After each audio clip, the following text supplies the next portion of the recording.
Hello, everyone, and welcome to Exploring the New Rules for Organic Certified Coffees in the Specialty Coffee Industry. As you know, today's webinar is focused primarily for traders, roasters, and those on this side of green coffee. Next session will be focused on producers and exporters, the folks on the other side of green coffee. We strongly urge you for those to join both. They will be different information presented for both. So on that note, I am going to go on mute and I am going to go off screen and I'll let these fine gentlemen take it away. Mike? Thank you, Renee. My name is Mike Ebert, founder of Firedancer. Renee, I hired my boss a year or two after I founded it, so we do work together. So Firedancer, we're basically educational and consulting, and I would say very strong emphasis on education. If you wanted private consulting from me, I often demand that let's start with education. So you understand what I'm advising, and I understand your role. So that's Firedancer Consultants. We're based in the Midwest, been around about 10 years. So we teach, educate. And this panel came up idea in the last year with the changes in the organic regulations. It is one area I always make the comment that Firedancer is the center for all things coffee. Doesn't mean I always monetize it or I have the answer for everything, but I usually know the person who does. So I can connect you to the right people. And organic has been one that I've been a little loose. I've worked with a couple. I understand what needs to be done. I've done it in my own companies. But as these regulations came into play, it just the just depth of them and how much deeper it now is occurred to me that I think people are going to need more help. And then in the conversations of various people over the last couple of years, I'm understanding that most people kind of like, oh yeah, we know what's going on, but you can tell from the lights of their eyes that they really had no idea. And a lot of that came up. I do a lot of food safety work for companies. Well, food safety is different than organic. I do need to make sure that you've done your organic properly. It's a certification. So, and there's some things I'll talk about in the end of how those two kind of align. So with that, we decided, Peter Kettler, him and I have worked together for many years, another coffee veteran. We were both 5 when we started. We're not that old, but basically came to me when I was working with John as like, hey, do you think this is something people need to know? And I basically answered, Ellie, you're not going to get your F-bomb, but I said, hell yeah. We need to get this information out there to everyone and foster conversation so even we learn. So that's how this kind of came about. So before we kind of jump in, I want to start with John giving his little background, Peter his little background, and then I'm going to go through a little bit of kind of use of Zoom and all that, and then I'm going to let John kind of take it from there. So, John, if you want to give us your background. Sure thing. I started in the organic space about 35 years ago. Really came into it from a farming centric place. Got into organic inspections. This was pre National Organic Program. I did that for about a decade.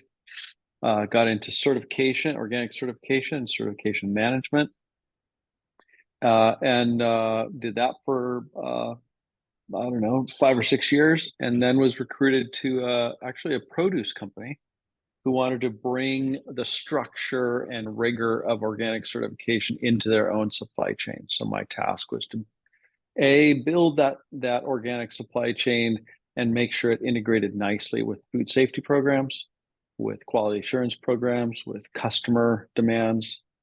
And so worked into a supply chain strategy position for a private and then a public, 2 different iterations of public companies.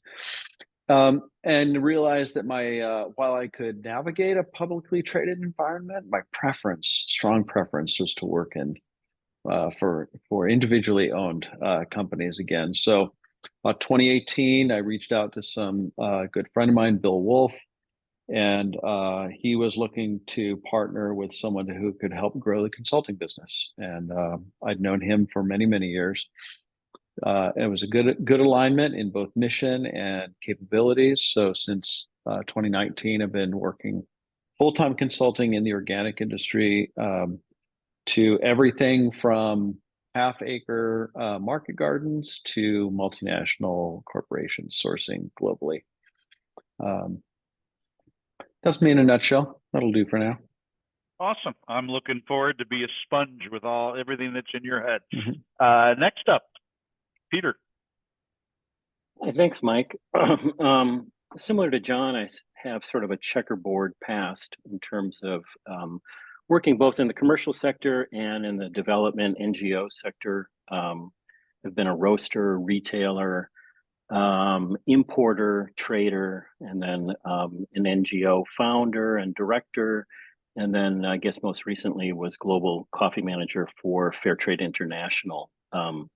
So it's kind of an evenly divided perspective, I guess, and experience. So, Agreed.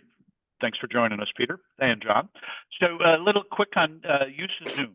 So this is actually my first time hosting a webinar. Normally I'm teaching classes, so it's a little different platform, but I do have, should be a button down below Q&A, which I have open. I'm reviewing. So I will be monitoring that and choosing the right time to get all your questions answered.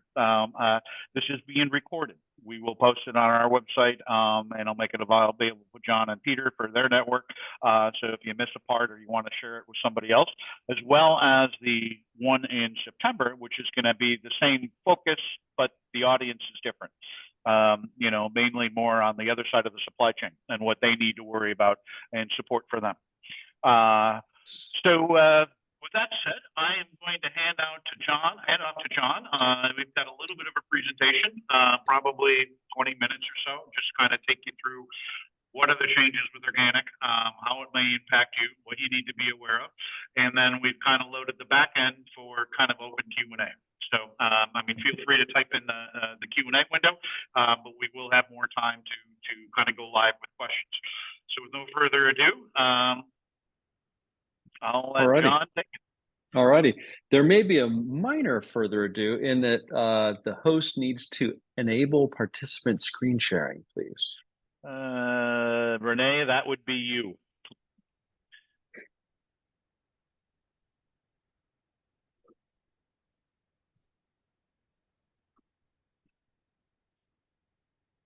There we go.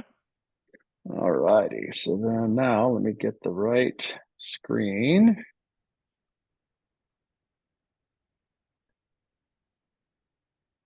Okay.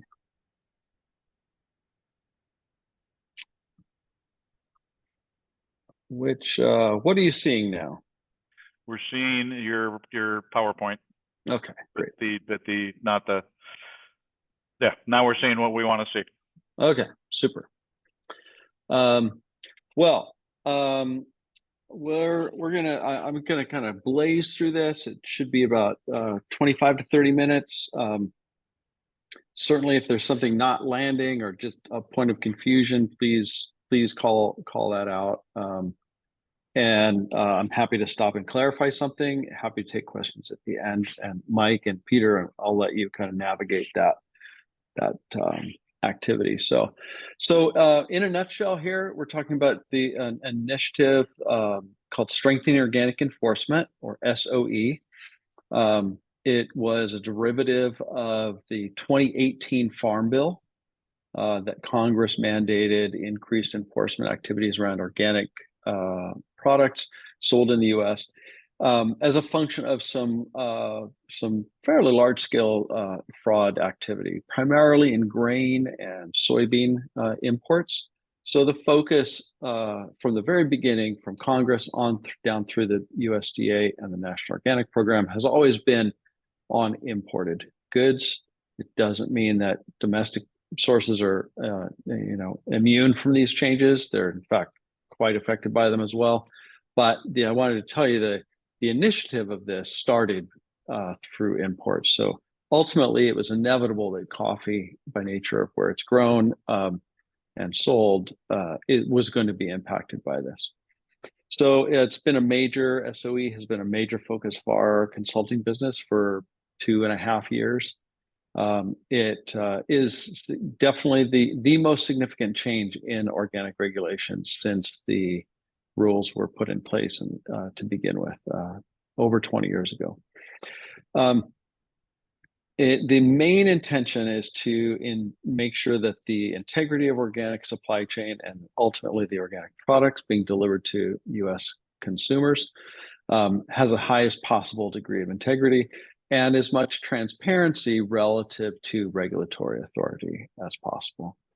And in doing so, so goes the theory that maintaining that transparency, maintaining that organic integrity is critical to maintaining or improving consumer trust and therefore demand of organic goods, which leads to better pricing, consumer loyalty, lots of sustainability, certainly at the source point of growing, certainly sustainability benefits.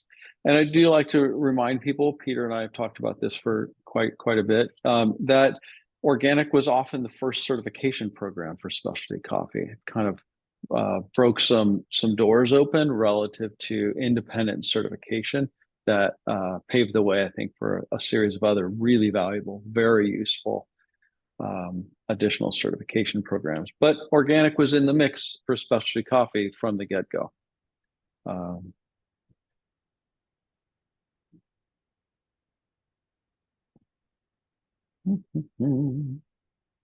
now it's not advancing like it used to. There we go. So the key objectives are enhancing oversight and enforcement, ideally, really explicitly to prevent fraud in the organic supply chain.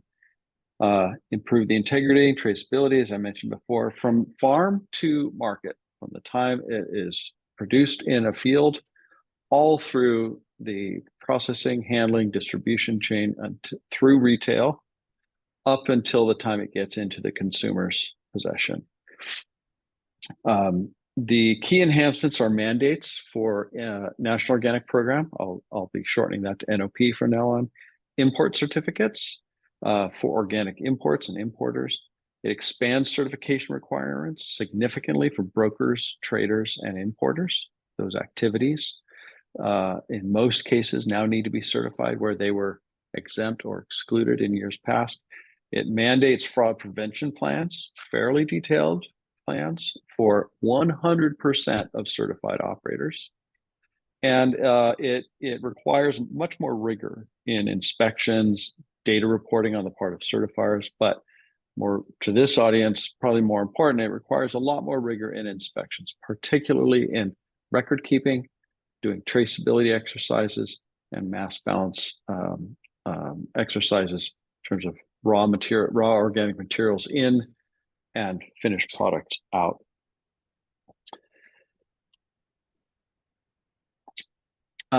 So there are many impacts to the coffee stakeholders here, but some of the big ones that we're already seeing and started seeing actually 2 years ago in coffee and elsewhere was enhanced inspections. A lot of certifiers got on the train pretty early and started providing much more specific inspections to inspectors regarding particularly audit trail and kind of almost accounting activities, but also a much deeper dive on the validity of the organic certificates held by certified operators in support of their organic claims.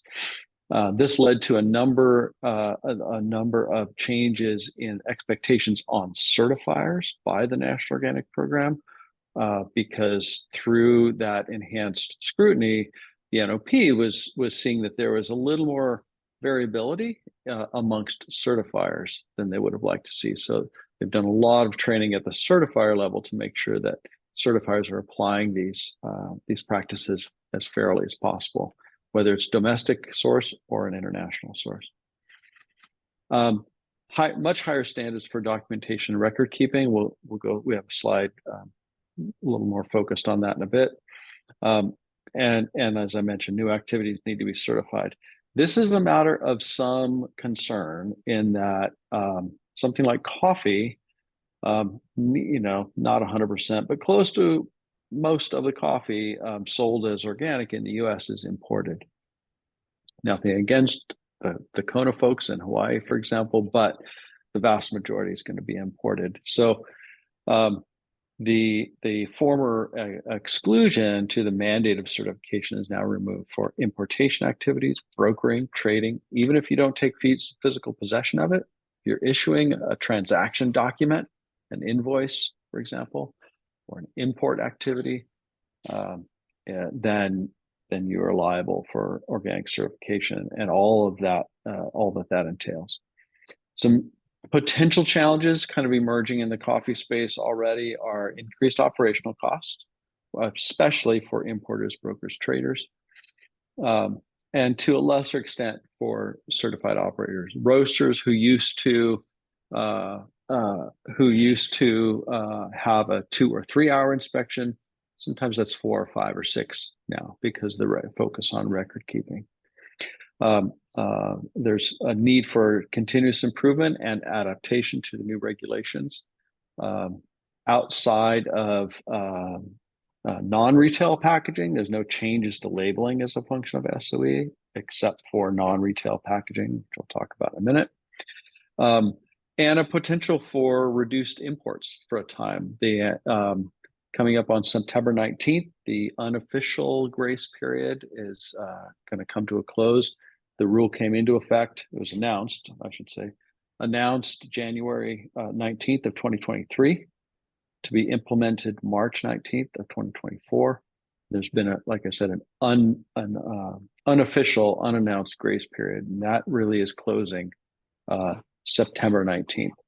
So with that date, the instruction from the National Organic Program will be to Customs and Border Protection will be, if those import certificates are not up to snuff, not accurate, then that product will be held at port and not allowed in, or allowed in only after removal of the organic eligibility claim for that. And that can cause significant disruption in trade if all the T's are not crossed and I's are not dotted.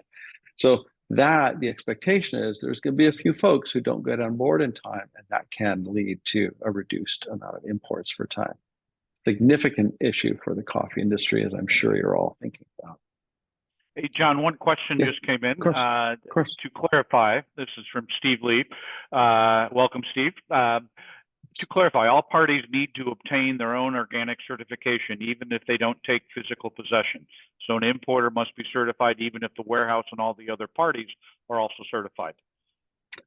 Yeah, if that operator is importing, brokering, or trading, then yes. If those activities are those covered by the new regulation, then yes, irrespective of the certification status of their supply chain partners. Or if they never take physical possession of the coffee? No. Say a broker, for example, it's not uncommon that brokers would not take physical possession of the coffee. That brokering activity is mandated for certification. Yep. Understood. Thank you. You betcha. Thank you, Steve. Very topical question here. So new requirements for certification. We've kind of gone over the broker, trader, importers. There are a few remaining exemptions, not nearly as many as there used to be. These are very low risk operations. For example, some retailers, if retailers have a specific exemption for the retailing activity, if it's a retailer who also is doing roasting and bagging, blending, then the retail activity may be excluded, but the processing activities wouldn't necessarily be, unless all of that activity is ending up with a product being sold in that location which it was processed. So that's a great example of an exemption that's still there, but it's quite Byzantine, and you really have to know exactly. You want to double check and make sure you're not thinking you're exempt when you're actually not.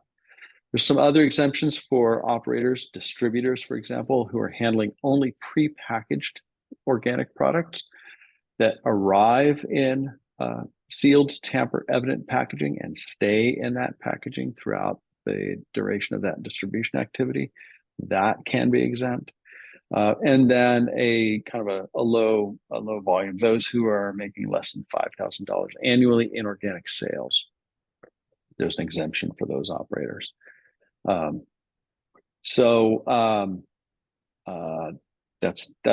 are several new requirements. There are, for everything I'm talking about here that impact operators, there's at least that many things impacting the administrative activities of certification agencies. Those just generally, if they're working right, they generally aren't in view.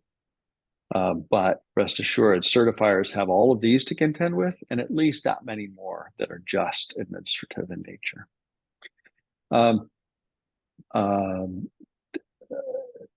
Part of these enhancements, as I mentioned, are detailed record keeping. Lots of communication with certifiers is necessary, particularly for operators who are conducting these newly mandated to be certified activities, brokering, trading, importing.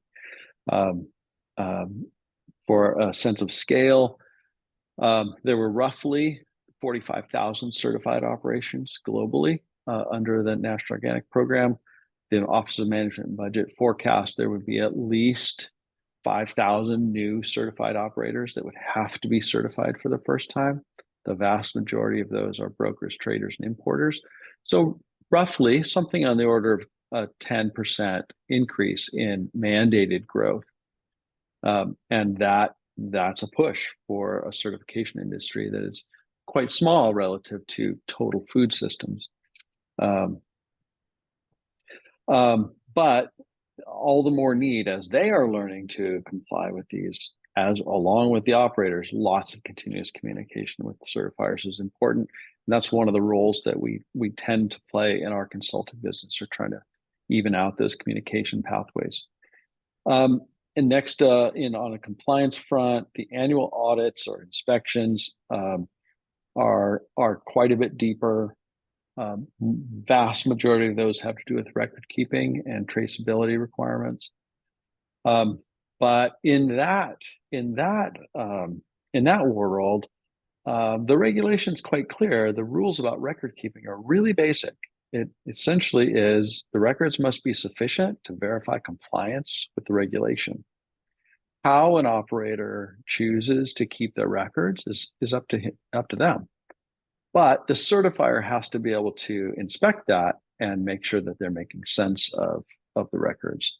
So you can kind of set it up how you'd like to, but it does need to be accepted by the certifier by virtue of an organic system plan and by virtue of the inspection process. There's a question that just came in that's related Yes, from sir. Spencer. Hello, Spencer. Afternoon. Is there a required process to verify organic compliance through pesticide analysis and/or to respond when challenged, claiming that the coffee is not actually organic? Let's see. Not a specific, as a matter of course, mandate. However, there is a mandate that certification agents take a minimum of 5% of their operators. 5% of all operations they certify must have samples pulled over the course of a year. Generally speaking, certifiers are instructed to conduct those samples for example, pesticide residue testing through a risk-based analysis to determine what to sample when, what time of year, based on the most, hopefully they're establishing those sampling protocols with the intent to find problems. So, for example, if there are seasonal activities in coffee production in a certain part of the world where herbicide use is most common, or fungicide use is most common, or neighboring field activities, say it's coffee next to a banana plantation, there are certain times of the year where for fungicide sprays for bananas may easily cause drift impacts on coffee relative to flowering periods, things like that. So it would be incumbent on the operator to identify what those likely sources of risky activity would be and accommodate those in their organic system plan. And then to follow up on that, the certifiers should be they are required to do so, take at least 5% sampling of their operators. And kind of, it's not intended to prove that something is organic or not.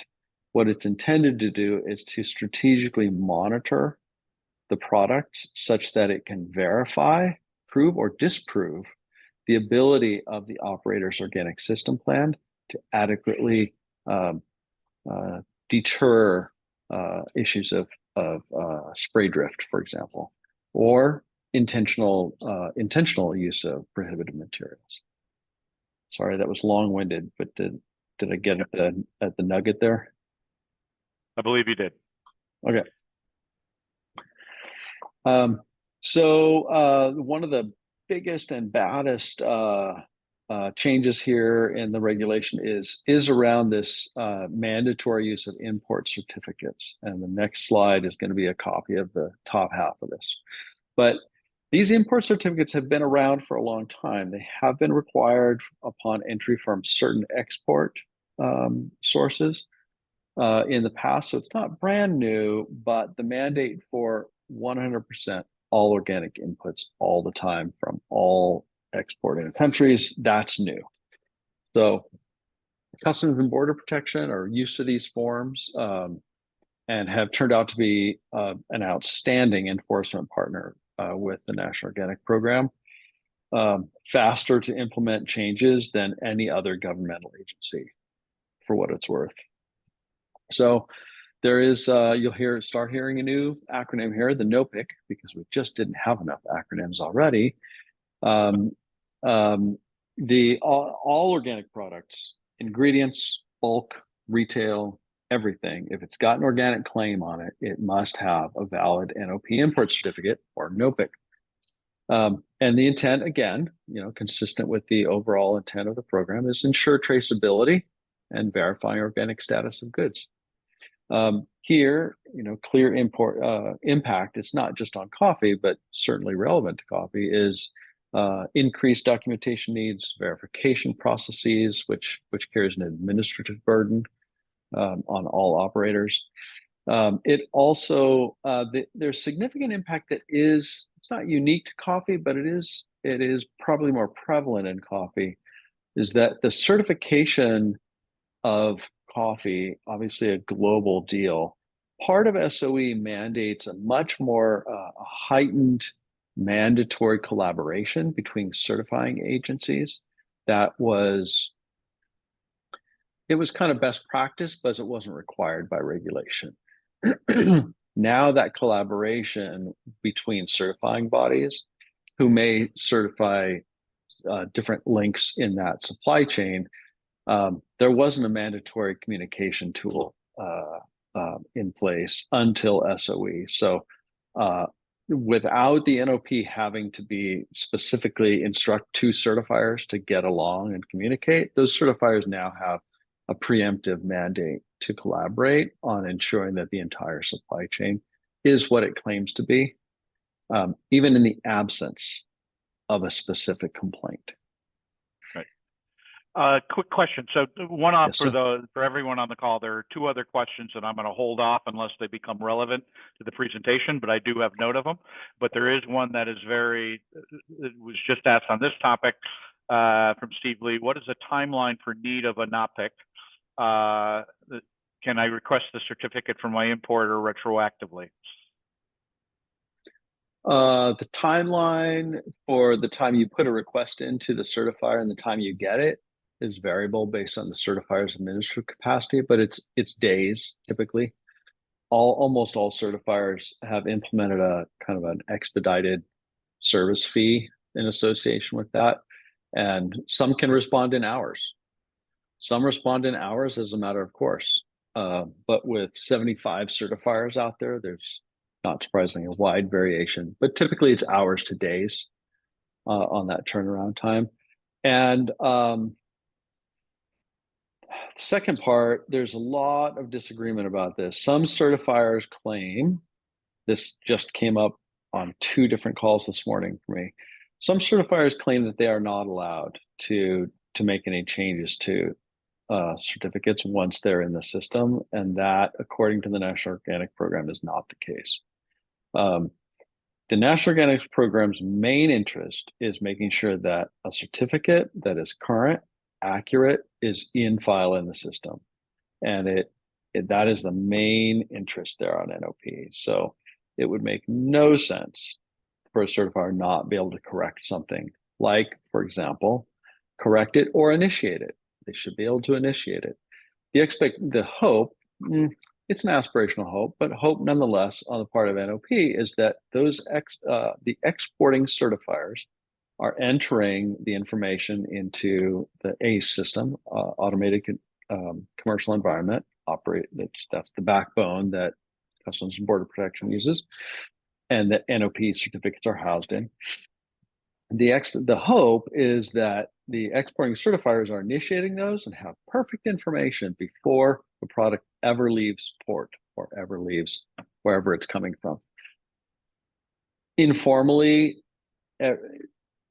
NOP staff recognize that's not always going to happen. So there are lots of mechanisms to be able to adjust or update things like shipping container numbers or the ship it sailed on, or transfers that weren't planned initially on the initial manifest.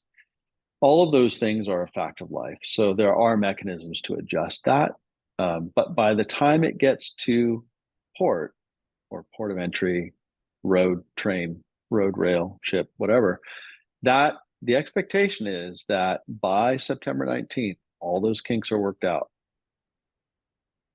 And if not, Customs and Border Protection will be instructed to say no.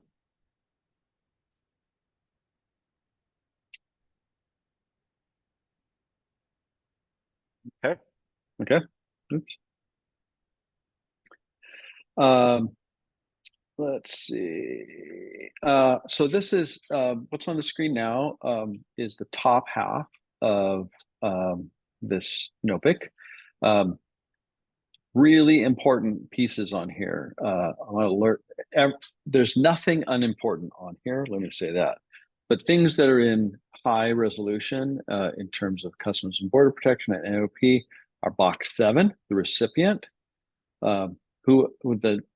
whatever company, certainly it should be the case now, but certainly by September 19th, the name of the entity in Box 7 must be an NOP certified operator. And Customs and Border Protection is already screening every one of these. There are thousands a day. They're screening every single one and verifying that the recipient named in Box 7 is a certified operator.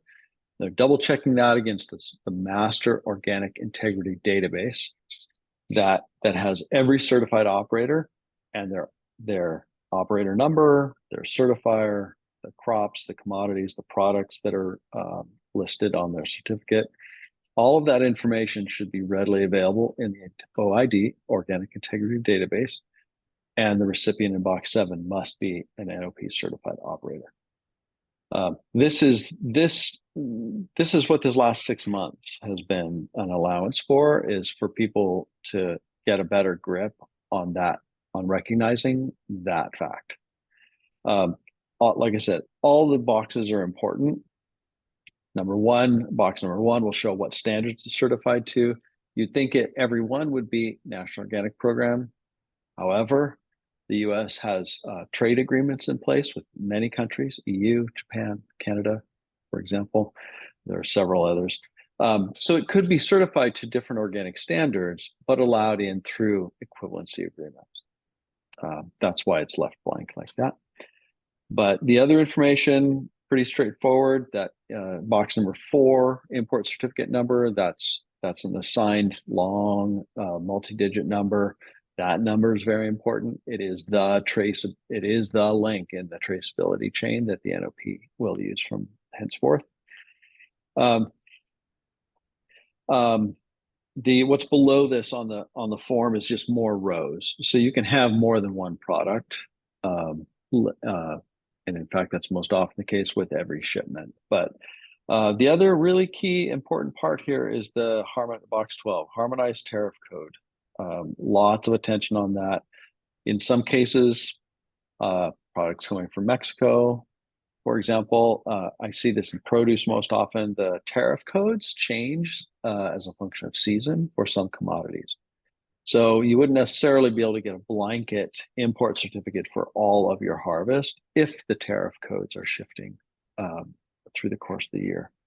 I don't know that that's an issue for coffee. I cannot remember, but it certainly is for other items, other commodities, both raw ag commodities and finished goods.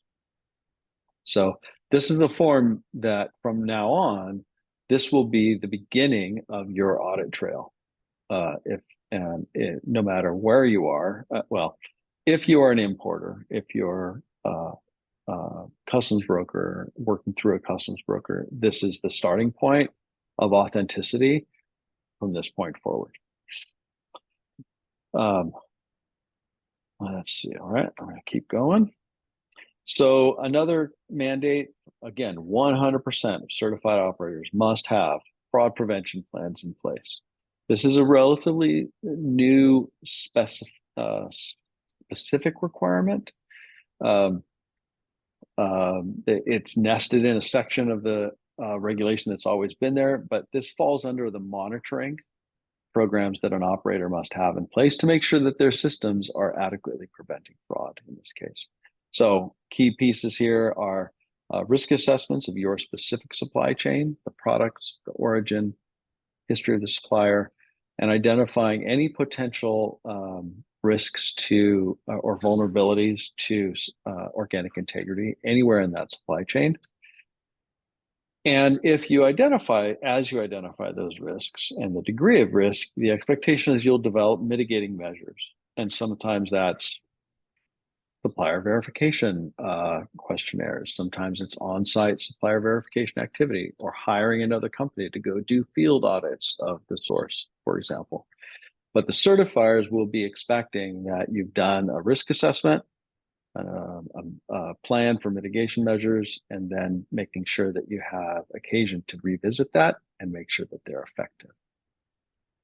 One thing I want to bring up just as a comment, and this is about organic, but just if you're thinking through food fraud, because I know there's some people on the call that actually have food safety plans, maybe audited SQF plans. Yep. All of them have traceability recall. All of them have fraud. And someone who's done a lot of work is sometimes there are slight differences. They write one for organic, they write one for food safety. Sometimes doing double the work, sometimes using different language. So it just makes it internally confusing. So just something to kind of point out to make sure that these things are aligned with other regulatory possibly requirements or certifications. So great point, Mike.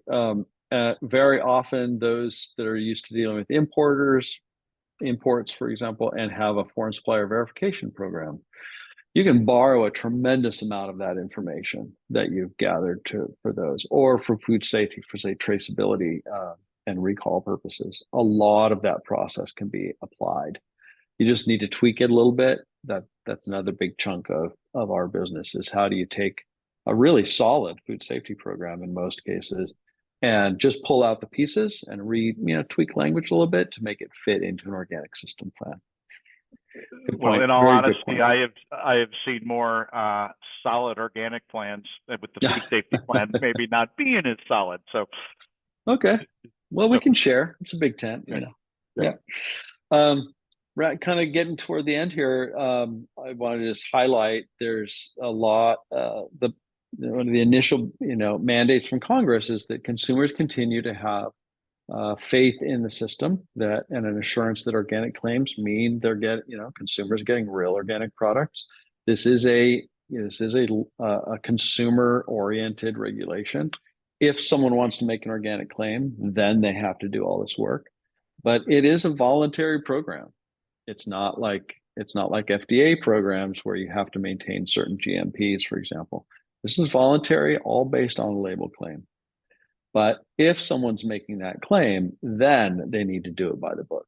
And so this program provides that assurance. And certainly the NOP and the USDA is shouting this from the rooftops as a means to demonstrate that they have a continued and increasingly tenacious attitude toward maintaining organic integrity. And hopefully that leads to price premiums, right, for everyone in the chain. That's the trade side of it. I don't want to forget too that at the core there are significant ecological, environmental, sustainability benefits to driving demand in organic practices back to the field. They're quite significant ecologically, environmentally, certainly in terms of worker safety and reducing total toxic load in the environment. Those are all benefits that organic can help. It's not the end all be all, but they can certainly help. Right. So we have a handful of questions. I got a little behind, but I wanted I didn't want to slow us down, but let me go through these quick. And I know Peter has some things he wants to add, but the first question is, in regards to record keeping, does organic ever plan on creating a balanced transfer website like Rainforest Alliance or Fair Trade? That's not in the works right now, not in a public way. However, the NOP has access to all numbers, all products, all movement. There is a database, but it is not public facing. And I don't know of plans to make it so. Thank you. Next one is, I have a side comment about this that I think is related. Thanks for facilitating the session, very helpful. For the 5K sales exemption, could you sell one lot where, for example, 5K is certified and the remainder is sold not certified? And my related question to that is maybe expand upon use of the word organic, because I think there's some people who don't quite understand. Sure.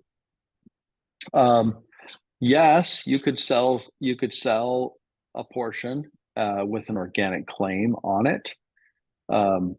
It's not, if you're making a certified organic claim, then you must be certified. You can be certified, and you can, even if you're only selling less than $5,000, you can still choose to be certified. That's fine. It's just that once you cross that line of organic sales, you have to be certified. So someone could elect to maintain their organic sales, that is products being sold with an organic claim on them, 100% organic, made with organic, and keep those sales volume to less than 5,000. That would allow you to maintain the exemption. The exemption from the mandate of certification does not exempt you from the mandate of record keeping, such that if the NOP came knocking on your door, you could show definitively that all of those sales were made using with organic, verifiably organic ingredients and or products. It's about the line there is about what claim you're making on the product at sale or on a website. So if you're not, you could bring in $20,000 of organic coffee and sell $5,000 of it, well, $4,999 of it as organic. The remainder of it sell without an organic claim and be exempt from certification. One could choose to do that. Frankly, it's much easier just to get certified, actually. But you could choose to do that. Yeah. Always go back to the knowledge that it's a voluntary claim, but if you make a label claim, then you are subject to quite a number of restrictions. It's all about the label claim. All right. So the next question from Monica, it seems that much of the organic cert integrity efforts are linked to the issue of finding trace elements of permanent pesticides and similar chemicals in organic products. My understanding is that this contamination is often caused by spray drift and also due to chemical contamination of water sources.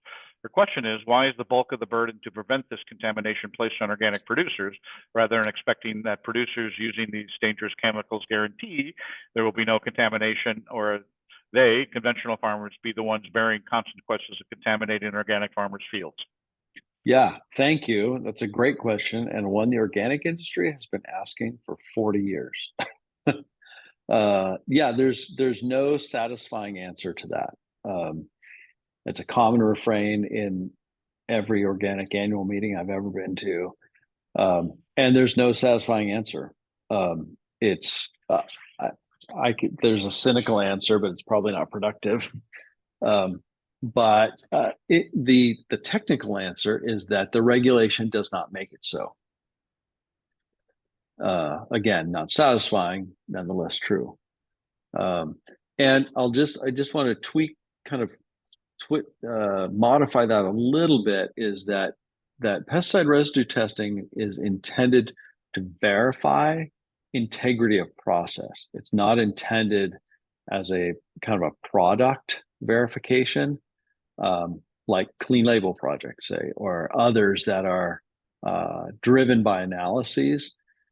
Organic is a process-based certification, and any of that testing would be done to verify that the systems in place are adequate to prevent fraud within the structure of the regulation. It's a subtle difference, but an important legal one there. Okay, next question is, when would I need to show this during inspection? I think this is going back to Steve. Steve Lee, please correct me if I'm wrong. I think you're going back to the NOPIC for what crop year of coffee? Yeah. So you would only need that certificate if you are the first in, if you're taking the product as an importer. If you're a coffee roaster in, I don't know, Brooklyn, and you're buying organic green coffee beans from someone who's already dealt with all this, they're just a trader of beans, and you're buying it from that trader. If you're not doing the importing, you may not see that NOPIC. That would be that NOPIC is going to have to be on file for all importers, anyone dealing with that first transaction of getting that imported product through the gates. And what stands in for that is the certificate of your supplier. So you would have this roaster, theoretical roaster in Brooklyn, would have a certificate for an organic certificate, not an OPEC, an organic certificate, list of certified items on it. That would be the beginning point. And then you'd line up a purchase order and an invoice against that, for example. So if you're not doing the importing, you may not see that NOPIC directly.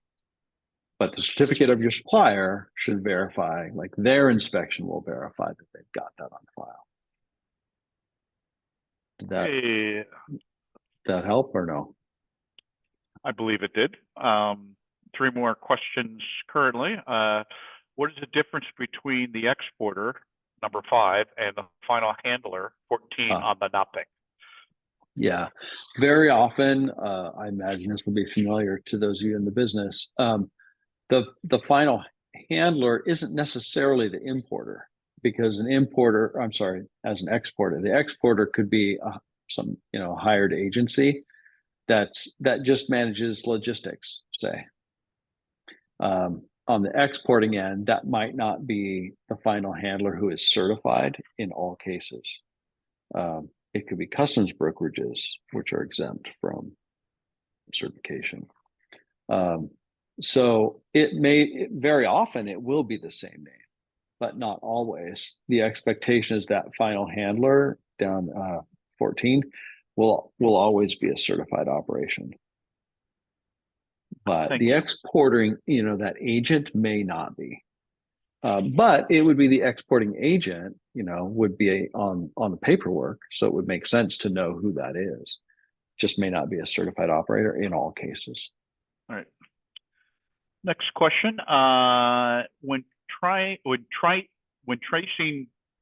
trace coffee backwards in the chain as a roaster, do I need to show the organic certificate of the previous member of my supply chain, or all the way back? One step back is a good rule of thumb. As long as the certificate is valid at the time of the transaction, and that date will appear on the certificate. It'll also appear in that organic integrity database, which I mentioned earlier, which is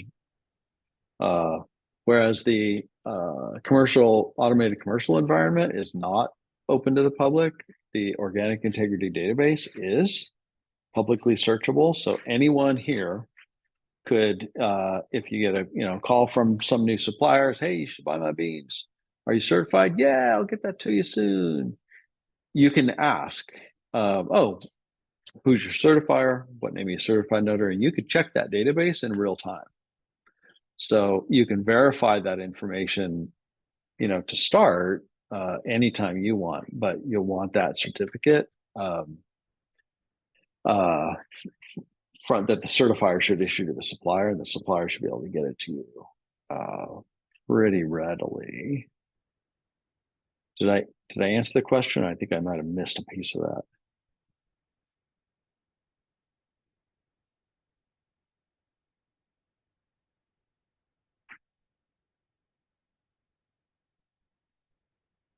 I'm not hearing anything.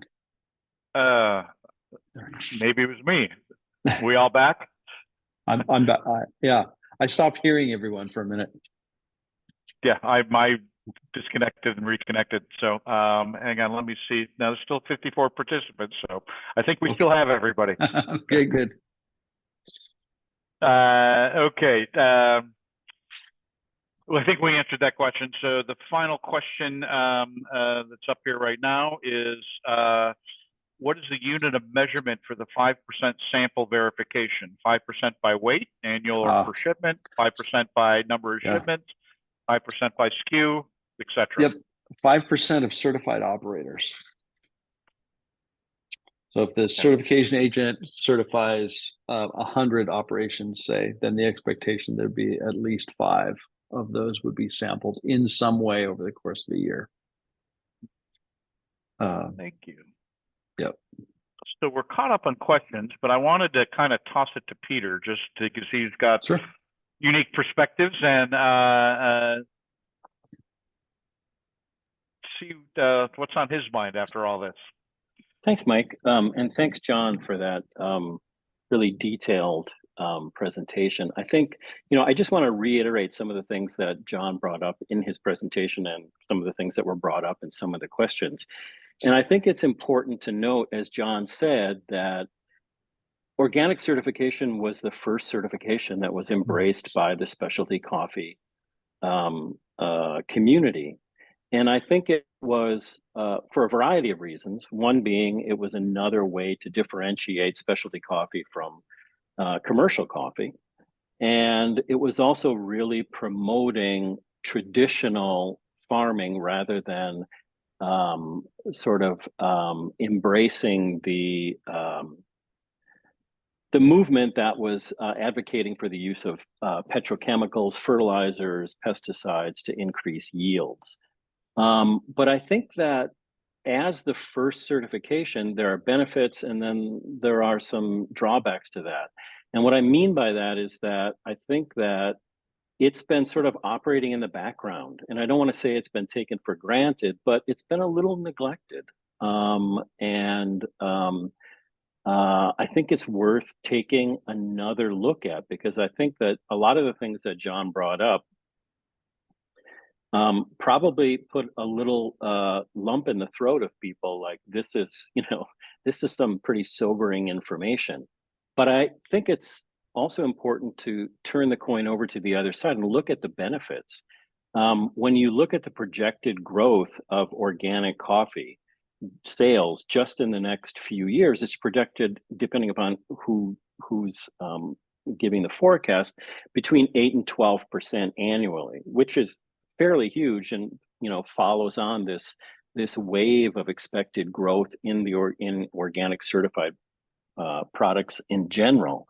And I think that it also checks a lot of boxes when it comes to areas of concern within the coffee community these days. And as John said, it's worker health and safety, it's soil health and regenerative practices, but also lower input costs and a decreased carbon footprint.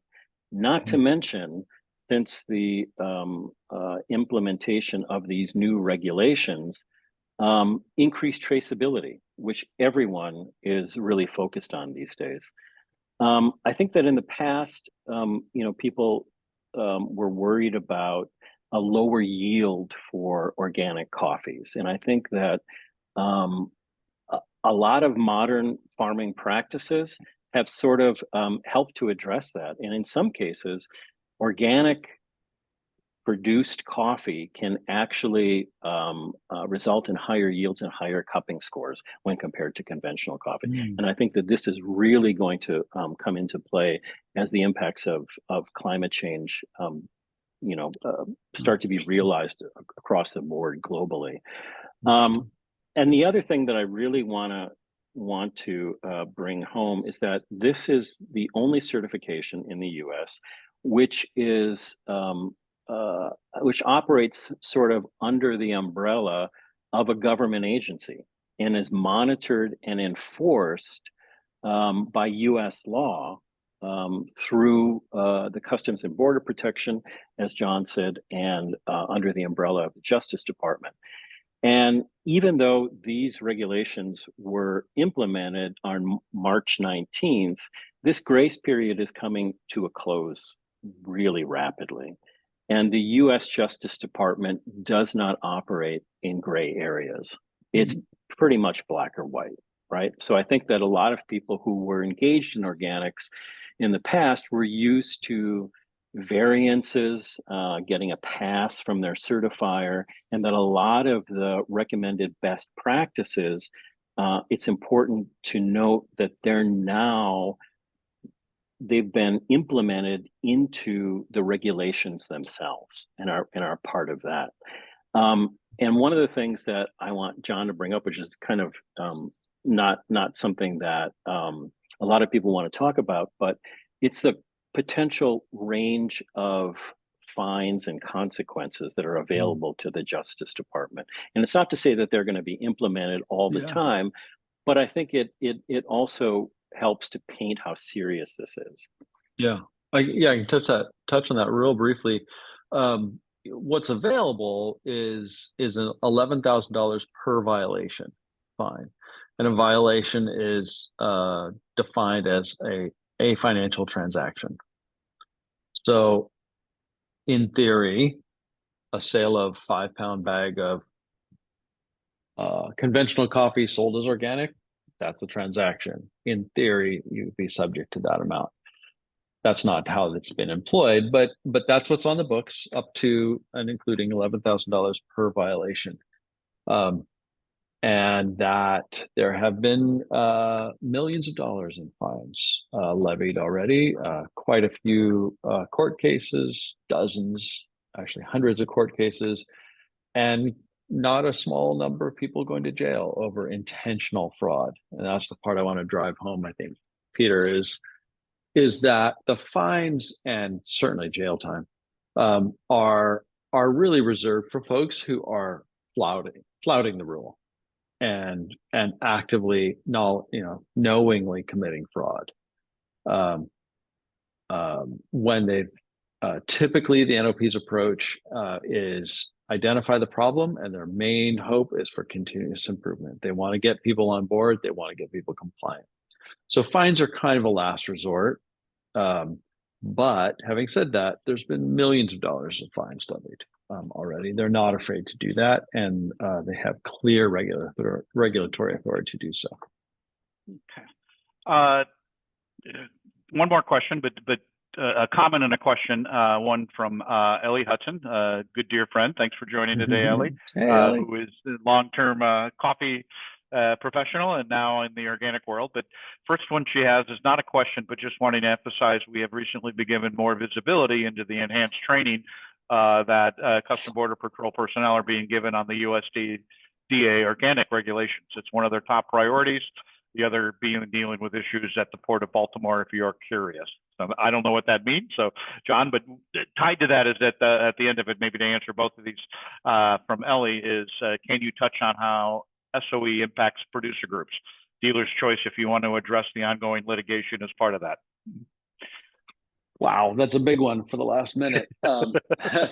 It does impact grower groups. There's a segment, and we'll talk about this at length in the next one of these, but for the first time, grower groups are specifically addressed in the regulations, similar to, but different from those in the EU. So there are specific mandates, qualifications, mandates for internal control systems, management of those systems, and the fines and violations would be equally applied to those situations. It would be a lot more complicated, particularly when you get extra jurisdictional legal ramifications outside of the US, but fines could be levied. In some places, it would be hard to get those, but that's not the main focus. The main focus of NOP is let's get everyone compliant, and then we're doing everything they can to do that. And that training, those training materials that are going out to other agencies, federal agencies, as well as international agencies, are really maturing quickly. And our work with international certifiers, it's starting to really resonate. It's taken a little longer to get there than domestic certifiers, but it's getting there. Ellie, I'm glad you brought that up. Thank you. And it's because of Ellie that I got to meet Peter. So thanks for that, Ellie. It's because of that you got to meet me. That's right. So another question. The organic integrity database has plenty of companies show up that say certified, but the date has passed. Is there a grace period for that? Similarly, any tips for reading the various certified certificates for their valid time period? Well, another function of SOE is to unify the system through which the certificates are issued. So the date, there should be a very clear issue date. So there's an issue date on the certificate. It's important to know that certification of the operation is valid, once granted, is valid until withdrawn, surrendered, or revoked. So there may be a lag in issue dates relative to their renewal cycle, but that should be rectified within each calendar year from now on. So there may be some issue date discrepancies, but that issue date is a kind of an alarm clock for the document. The certification itself is valid until it's not, basically. So there is a distinction between certificate and certification. It's a subtle legal difference, but a very important one relative to demonstrating compliance. Right. So, question for Monica again. I'm gonna cut this down a little bit just for sake of time, but she states the stated goals from increased sales, environmental benefits, etc. That yields, which she has seen and agree are absolutely possible. But the sad reality is when cost of production increases, the farmer gets squeezed. Already seen some pushback. She sees significant risk of farmers getting pushed out of business. Are there any programs or proposals in the works to support farmers for some of this testing, documentation, and traceability work? Well, there's some overarching. There's cost share for the cost of certification that's available in the U.S., not internationally that I'm aware of, not from the NOP or USDA for international that I know of. But that would vary, I would think, country to country, region to region. And the first stop I would make is with the certification agencies, the big ones, the big players would be the ones tapped into any possible such funds, private or public. It's not something I know off the top of my head, but it would vary from continent to continent, and I'm sure country to country. But nothing broad sweeping or programmatic from USDA that I know of, with the exception of maybe USAID programs, but don't quote me on that. That's also a Byzantine path to get there. Right. So the final question, and then I'm going to wrap up questions and have you kind of finish up your effects and Q&A. And I think this question's to me, but don't feel qualified to answer, so I may pass it to you, Peter. From your perspective, a former roaster, yes, I've been a roaster for 30 years of my career, but it's been 10 years since I've done any organic certifications. But the question is, other than making sure organic documentation is properly maintained, what other measures do roasters need to follow to get an organic certification? Well, there'd be getting with selecting one of the many organic certifiers that are in that business. There's a list of those on the National Organic Program website. Selecting the right one is really important. That can accommodate your budget, expected service level, and degree of technical experience with the activities you're dealing with. We have a whole matrix that helps simplify that for our clients, but I mean, with enough phone calling, you can find out who the people are that are responsive, for example. So pick a certifier. Each one will have a template they use as an organic system plan. And when you complete that, they call them organic system plans. Technically, they're really just templates. Once you fill that document out, it becomes an organic system plan. And then you complete that best of your ability without help. And then submit that to the certifier, application fees, and then they'll review that and get back to you with any questions or clarifications, things they find deficient. Once they determine that you have demonstrated your ability to comply with the regulations on paper, then they would assign, assuming their fees are paid, then you'd be assigned an inspector who would do a physical on-site inspection. Leading up to identification, confirmation. The inspector's job primarily is to verify that what you've represented in the organic system plan is actually happening for your business. And then that inspector writes a report, it gets reviewed, and if there are no non-compliances are identified, a certificate is issued. That's kind of the steps. So in order to do all that, you would of course have to have all the papers in place. Certifiers have varying degrees of ability to, I don't want to say help you. They are mandated to clarify the regulations such that you can comply if you are able.